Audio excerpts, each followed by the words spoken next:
Siamo al Giardino Botanico Alpino di Veneto Agricoltura in Piancansiglio. Nell'habitat dedicato alla faggeta è fiorito l'elleboro.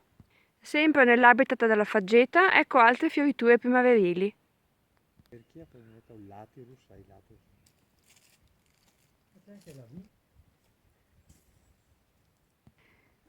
Nell'habitat dedicato ai pascoli alpini su calcare ecco la fioritura di erica nei posti più assolati.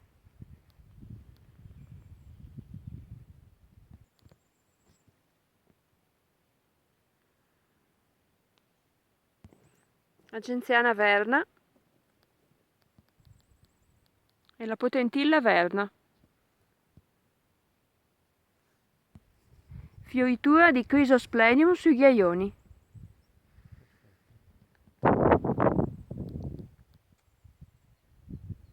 Panoramica del Giardino Botanico Alpino in Piancansiglio.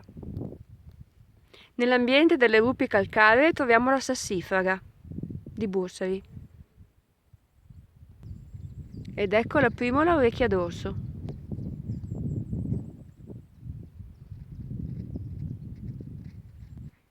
Siamo nella parte più alta del giardino botanico dedicata agli habitat delle rupi calcaree e delle alte vette.